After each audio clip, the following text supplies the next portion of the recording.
Following some breaking news right now at 2:30, Metro Police are about to give an update to the Nashville explosion. Chief John Drake is going to step up to the mic here any moment, and when he does, we will absolutely listen in. Here he is. Let's hear what he has to say. I believe it was Sunday evening when I became aware of a possible report from August of 2019 concerning Anthony Warner.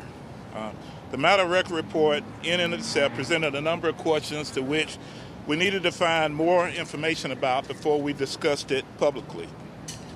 Research on the August 2019 call and police action began on Sunday and continued through this morning as we got more information.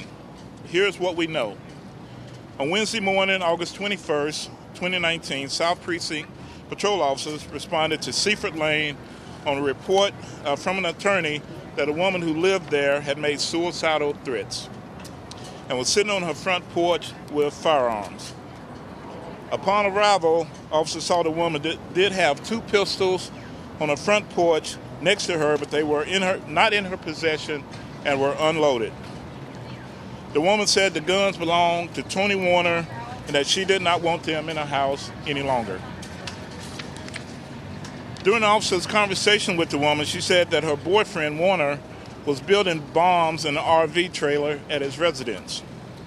The attorney said that Warner frequently talked about military and bomb making, and that he believed Warner knew that what he was doing and was capable of making a bomb. Out of concern for the woman's emotional state, officers called mobile crisis. They in turn spoke with the woman and determined that she was in need of care.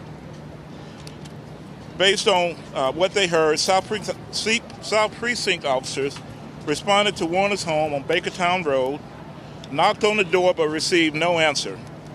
They saw the RV in the backyard. It was fenced off and they could not see inside the RV. Officers tried several times to get a response at the door. They knocked and knocked and knocked, but never made contact with Anthony Warner. One of the responding officers called the hazardous device unit and relayed the substance of the call. The following day, hazardous device unit officer Kevin Pollard began follow-up. On the 22nd, Officer Pollard sent a narrative over to the FBI Nashville office to do a check on Warner for prior military connections. Later in the day, on August 22nd, the FBI report came back that it checked their holdings and found no records whatsoever on Warner. On August 28th, the FBI reported that Department of Defense checks on Warner was all negative. During this time, Officer Pollard reports that he drove by the home for several days and he had an officer on standby just in the event that if he made contact with Officer Warner, they could do a knock and talk and try to get inside the residence or inside of the mobile home. Officer Pollard continued trying to make contact with Warner through no avail through his landline as well. On August 29th, 2019, Officer Pollard phoned the attorney who was on the scene during the suicidal call. During that conversation, Officer Pollard said that he was attempting to locate Warner and that he was told that he was known to go on camping trips for weeks at a time. Officer Pollard recalled asking whether he could just take a look inside the RV parked behind Warner's home. Officer Pollard recalls the attorney telling him that Warner did not care for the police and I am not going to be able to let you all do that. It's a quote. Officer Pollard recalls the attorney saying that Warner is capable of making a bomb but didn't believe he was doing so and didn't believe he was violent. Also during late August, our Specialized Investigations Division looked for any open source information on Warner and they found none. At no time was there evidence or reasonable suspicion that a crime was being committed, and our officers had no legal basis to go into Warner's fenced-in yard or home during August 2019.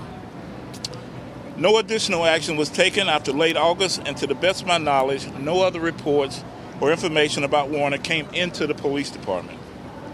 We did not have the knowledge in August 2019, and we had no legal basis for search warrants or subpoenas based on what we knew at the time. Officer Pollard, as a member of our HDU team, has been working the blast site with our federal partners, and I actually pulled him off of the site this morning to get more information pertaining to this. With that said, I'll take any questions. Hey, Chief, a couple of questions here. I'm curious. I know that obviously there's a process here, and hindsight is 2020.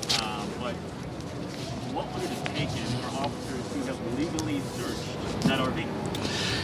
Well, to our knowledge, we only had one call for service. That was the lady who had made suicidal threats, and that she was subsequently unavailable. We received no other calls, so it would have been good if we had received more calls.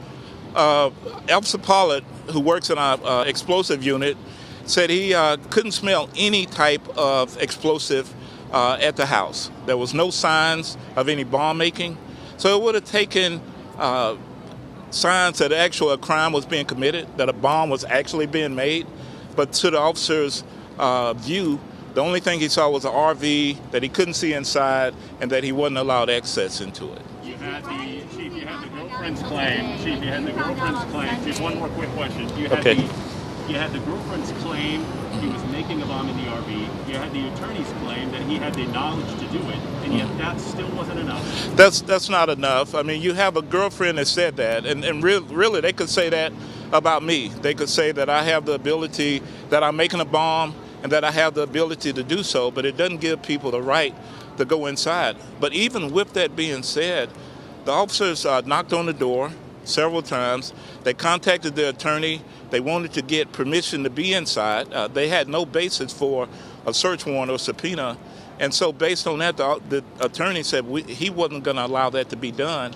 And so the officers couldn't do any more at that point. Chief, I happen to know that you all work very quickly and you guys seem to know everything all the time. So why did you not find out until Sunday that this report existed, and why are we not finding out until today? Okay, so I had no knowledge of it till Sunday evening, late. And so our senior staff started looking into it. We needed to have more information to research exactly what it was. When I had the information that it might be a report out there, I wanted to know what happened. What did the officers do? What was the response? What was the follow-up investigation? Who was contacted? Was the FBI contacted? What all did we know? And so they worked on that. And we actually pulled one of the hazardous device unit guys off of the blast site so I could get more information. So it just took time to get that. And actually, I was going to take the day off yesterday. I came in, I talked to Don Avery, and he was still working on it, just diligently trying to get all the information we could, and we finished up this morning. Why do you think they can add Sunday? Since your name was out there on Saturday, the possible person, why didn't the files not make sense? We had some communication issues too. We found that all of our executive staff need to have at least two sources of communication. My phone is AT&T. Everything was down. We're going to have a Verizon, so two different sources. We were inundated with calls around the world actually. They're still coming in, and we're just researching all that information. That's not something I would do. I rely on my staff. And as soon as they got it prepared and told me yesterday, then I was ready to move forward with it today. I just needed, even to this morning, a few more follow-up questions just to be sure. I don't understand. These reports are public record, and there are plenty of times where people are accused of crimes and the records are put out with no, extra research. Why couldn't the research come later and put out the report right away? I didn't hear the last part. I'm sorry. Why would you not put out the report right away and do the rest of the research? Well, the thing is, we have to know what we have. I mean, I don't think you want me to put out a report here and say, I don't have any other further information. I can't give you any more. We needed to make sure what we had. There was a report that had been made. It was a matter of record. It didn't say that it was aggravated assault, that it was an actual bomb that had been discovered. It was just a matter of record that they have no other information to go on. And we had to find out what else was in that report. But was there any follow-up after August, or did you try to bring a bomb-sniffing dog in the area? Well, you can't get into it. If you pull up the house, it's a fenced-in backyard. It's a wooden fenced-in yard. The officers went by for at least maybe longer than a week or so, and they knocked on the door. They went by, drove several times. They called the Specialized Investigations Division, who they work with the Department of Homeland Security. They checked the FBI databases, and there was nothing else there. And so from that point on, He had one arrest, I believe, in 1978 of a marijuana charge, and since then he's been squeaky clean. There was no other calls for service or anything during that time. Chief, if it was serious enough to warrant the investigation, why wasn't there a follow-up at a point which Warner was available at his home, either a month later or a week later or some point back? Yeah, we're still trying to find out information on that. I mean, it was just this. All this is still new. We're gathering information on that. But I know the officers went by at least for a week. There was no other calls. They had no other information. The attorney even said that he felt that he wasn't violent, and although he was capable of making a bomb, that he didn't feel that a crime was being committed or he was violent. Did police not enter the home because of the attorney? I'm sorry? Did police not enter the home because of the attorney? If we would have had probable cause to get inside the home with a search warrant, we would have. There was just saying that the attorney was one of the reasons why, because the attorney did not represent him. the attorney said that he would not allow us to go. He would not allow us to let him be able to let us do that, to search the home. Well, that was the statement. I mean, I'm still gaining information too. Chief, So. knowing what you know What could right you have now, done Chief, differently? let me ask you this. What could you have done differently to vet this tip? Is there anything we can do in the future? Because people are scared that there's other tips out there that we're not following up on. I believe the officers did everything they could legally. Maybe we could have followed up more. Hindsight is 20/20. But one thing that I think, what I'm sure that I'm going to do, that we don't have a officer on the Joint Terrorism Task Force, which is connected to the FBI.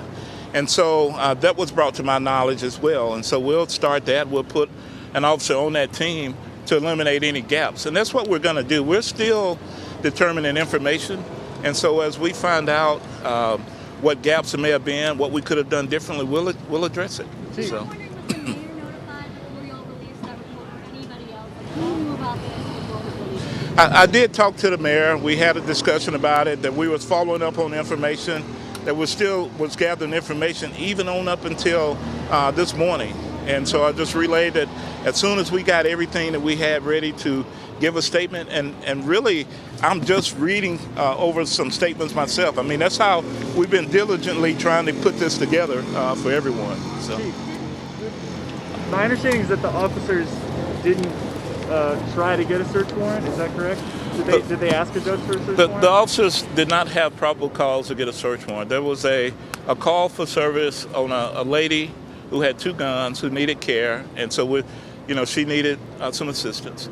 There was nothing else there to say, okay, yeah, we can get. You have to have probable cause that a crime is being committed or about to be committed. Right then, there was nothing other than a statement from someone. The reason I ask is there's a lot of folks in town, and I'm sure we've all been hearing from them, who feel like when they interact with the police, officers take any opportunity they have to search their car, search their person, or go get a warrant. And then in this case, they didn't ask a judge.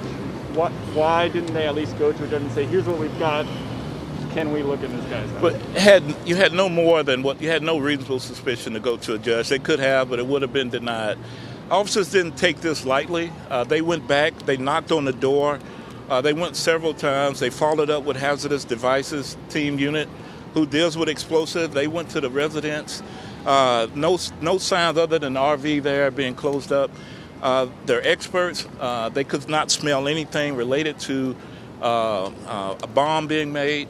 They turned it over to a specialized investigation division who followed up on it. They called the FBI. Had nothing legally. There was nothing else that could have been done for that. Are you aware of the FBI doing anything else after that initial contact that the officers made with the department, shared this information with the FBI? Do you know if the FBI followed up? Or are you aware of any of that? I'm not aware. I'm still gathering information, and a lot of this is still forthcoming. So. The tip came in on Christmas. I'm sorry. The tip came in on Christmas. At what point did the department know Warner's name? I believe we knew of a possible person of interest Friday. Not Friday, but Sunday. And so, but the FBI was trying to confirm DNA. And so Sunday evening, I believe that Sunday afternoon, they had a press conference at 4. So there was no communication between law enforcement agencies about Warner's name from Friday to Sunday? We knew a person of interest, but we didn't know that it was actual him because they were still trying to confirm. But you knew his name at that point? I knew his name. And so there was no attempt to then put that name against Metro Police assets in order to figure out if he had been in the system before? That's what our senior staff started doing. They started looking up and found there may have been a report. But this is Sunday evening when they said it might have been a report. But I didn't see a report or anything until actually at Monday. I had a cabinet call with department heads, and an attorney who listens in on those calls made a note, and he makes copious notes. And in that meeting, I said there may be a report out there. Still then, I had not viewed the report. And so my statement was that it may be. So now, the attorney I'm told sorry. us on News Channel 5 that he did not make a statement saying that police were not allowed to check that RV. So who should we believe? The police or this attorney? Well, I have the utmost integrity, and I have no reason to make stuff up. The officer makes copious notes as well.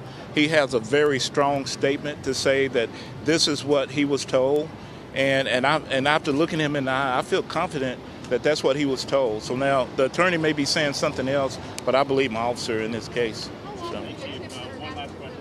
Okay, so you've been listening to Chief John Drake answering questions from the media. He started right at 2:30, initially giving a statement about basically what they knew and how they knew it. This all comes back to that report that we gave you last night showing that the former girlfriend of Anthony Warner did report back in August of 2019 that Warner was capable of making a bomb and was actually making a bomb. So then Chief Drake went through all of the information about what they knew and when they knew it, and specifically answering questions there in these last several minutes, basically justifying why they didn't follow up past maybe a week or 2 weeks with Warner after they deemed that there was no probable cause to retrieve a warrant, to retrieve any sort of subpoena that would allow them to gain access to the property. Because as we know from our reporting, once that report was made over the next several days, that was the opportunity for police to go knock on the door, to drive by, to try to gain access to the property. But again, Chief Drake is saying there was no basically background on Warner. In his words, he was squeaky clean, and so there was no way that the FBI could give them any information that could allow them to go to a judge and get a search warrant. Of course, at this point, everybody is asking those questions because Warner is the person who the FBI believes detonated that RV on Christmas morning, and he was inside at the time, the FBI tells us. So that news conference is continuing as we speak on WSMV.com, and we will go back through it and give you everything you need to know when we come back on the air at 3:58, so in just over an hour from now. We now return to regular programming. Get more updates at WSMV.com and on the WSMV app. We start with News 4's Carly Gordon, who has breaking developments at this hour. So, Carly, what have you just learned? Well, we now know police were told by 2 different people that Warner was making bombs, and police were told over a year ago. Today, at a press conference right here, the police chief said they investigated, but ultimately their hands were tied. Now, those reports were made back in August of 2019. Warner's girlfriend and an attorney both told investigators that Warner was making bombs. Police say they called Warner multiple times and knocked on his door. They checked with the FBI, who said Warner was not on any of their checklists. They surveilled the area for a week, and police say the same attorney who told them about the bombs would not allow officers to search the RV. Ultimately, police said they did not have enough evidence to get a search warrant, so today we asked, what would it have taken? Officer Pollard, who works in our explosive unit, said he couldn't smell any type of explosive at the house. There was no signs of any bomb making, so it would have taken signs that a crime was being committed, that a bomb was actually being made. But to the officer's view, the only thing he saw was an RV that he couldn't see inside and that he wasn't allowed access into it. Now, legal experts agree. We talked to Nashville attorney David Rabin, who helped write Tennessee code. He said legally, investigators would not have been able to get that warrant. You have to have probable cause, and any information has to be corroborated where it's coming from a citizen, particularly a 911 call like this. I mean, you don't want a situation where I call the police and say that you're selling drugs and they just burst into your house with a search warrant. Now, we also have questions about why it took so long for police to reveal the fact that they had, in fact, been notified about Warner and his bomb making in the past. The chief said he didn't hear about the 2019 report until Sunday. The fact that their phone lines were down contributed to the delay. He said he couldn't release it to the media and to the public until they knew exactly what they were dealing with. So the chief finds out about that report on Sunday night. We get our hands on it on Tuesday. Meanwhile, this morning, police sent us some of the 911 calls that were coming in as the bomb was exploding. Take a listen. There have been 3 rounds of gunshots inside the building. First came the calls for shots fired. We're hearing gunshots on the street.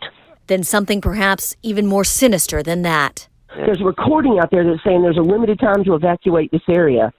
There's a large bomb inside this vehicle. Then within minutes, and the calls from terrified victims start pouring in.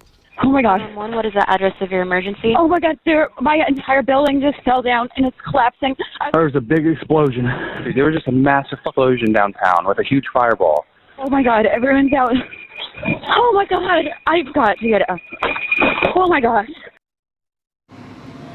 Now, keep in mind, those aren't all of the 911 calls. Those are just some of them we're told that the FBI will allow Metro to release right now. Brittany. With this breaking news alert. The officers knocked on the door several times. They contacted the attorney. They wanted to get permission to be inside. They had no basis for a search warrant or subpoena. And so based on that, the attorney said he wasn't going to allow that to be done. And so the officers couldn't do any more at that point. All right, breaking news we just learned. Nashville's chief of police says his staff did everything they could when a girlfriend of the Christmas morning bombing suspect reported that Anthony Warner was making bombs. This was over a year ago. It's a major development in this case, and many are wondering, how did police miss this? Yeah, we just heard from Metro Police Chief John Drake a little over an hour ago. He was not chief at the time of the warnings, but says he's learning new information about what his team knew at the time, and says they tried for over a week to make contact with Warner, but never got to him. So our team of journalists committed to covering every angle of this major story. We continue working for you, gathering all the latest developments. Our team coverage starting at 4 with News 4's Carly Gordon. Carly. Yeah, as you mentioned, that press conference here wrapped up about an hour ago. The chief says, yes, they were told Warner was trying to make bombs. Yes, officers went to his home to try and see if it was true, but ultimately they say they were unable to get inside that RV to see for themselves. Now, this was in August of 2019 when the reports were made. Police say Warner's girlfriend and an attorney both called them and talked about Warner making bombs. Police say they tried knocking on Warner's door. They tried calling him several times. They contacted the FBI, who ran his name and said Warner was not on any of their watch lists. After that, the chief said officers continued to try and contact Warner and surveil the area. Ultimately, they say they did not have enough to get a search warrant. Chief Drake says their hands were essentially tied. I don't believe there was a lapse in judgment. Maybe there could have been follow-up after, but what are we following up on? You have a lady who said that this guy is capable of making bombs, that he is. The officers try, they knock on the door, they turn it over to hazardous devices who try to ascertain if a bomb has been made. They turn it over to specialized investigation who contacts the FBI. And so if officers go back to his home continually with nothing else and they knock on his door and nothing ever comes out of it, he never grants consent, or we never determine anything that gives us probable cause to get a search warrant, then the narrative is that we're harassing him. Okay, so we also wanted to know why it took so long for investigators to release this information to the media and to the public. Chief Drake says that he didn't find out about the 2019 report until Sunday. He says the fact that all of their phone lines have been down contributed to the delay. But you'll recall at a press conference on Monday, we asked if Warner had ever been on investigators' radar. The TBI, FBI, and Metro Police were all there, and the TBI director said Warner had not been on their radar. So the chief finds out about this on Sunday. We wanted to know why we as the media did not get the report until Tuesday. The chief tells us since he got the report, he's been researching to try and figure out what they had on their hands so that they could answer questions here today. And Carly, who else knew about this prior police report before it was released to the media? Yeah, we asked that question here today. The chief says he did call the mayor to give him a heads up before releasing it to us. Carly Gordon. All right, let's take a listen to that. Thank you so much for joining us on air and streaming live on the News 4 app. Yeah, we've got team coverage for you tonight as we work to get more information about a police complaint about the Nashville bomber from over a year ago and the cleanup process many are going through today. And as we work to answer more questions, we start with News 4's Carly Gordon tonight. Carly, we have learned some more details today, shocking details about a police investigation into Warner 1 year ago. Talk to us about that. Well, first of all, Brittany, I want to show you something because Metro Police just opened up a section of 2nd Avenue. So this is the closest we've gotten to the actual bomb explosion site. And you can see glass shattered all over the street still. Meanwhile, police, we are learning from them that over a year ago, they were told that Warner was making bombs, and yet they were never able to get into his RV to see for themselves. Now, the reports came in August of 2019. Warner's girlfriend and an attorney both told police that Warner was making bombs. Police say they called Warner and knocked on his door multiple times. They checked with the FBI, and Warner was not on any of their watch lists. They say the same attorney who told them about the bombs denied them access to the RV. Ultimately, police say they did not have enough evidence to get a search warrant. Now, we also wanted to know why police waited so long to tell us about that 2019 report. The chief says he found out about it on Sunday night, but you'll recall at a joint press conference on Monday, investigators said that Warner had never been on their radar. Tuesday, Metro Police sent us the 2019 report, and today the chief answered questions about it. Here's what he had to say when we asked about the delay. The thing is, we have to know what we have. I mean, I don't think you want me to put out a report and then stand here and say, I don't have any other further information. I can't give you any more. We needed to make sure what we had. There was a report that had been made. It was a matter of record. It didn't say that it was aggravated assault, that it was an actual bomb that had been discovered. It was just a matter of record that they have no other information to go on, and we had to find out what else was in that report. Now, we also asked the chief who else knew about the report before it was released to the media and to the public. He said he gave Mayor John Cooper a call, letting him know that this was coming. Carly Gordon, News 4 Nashville.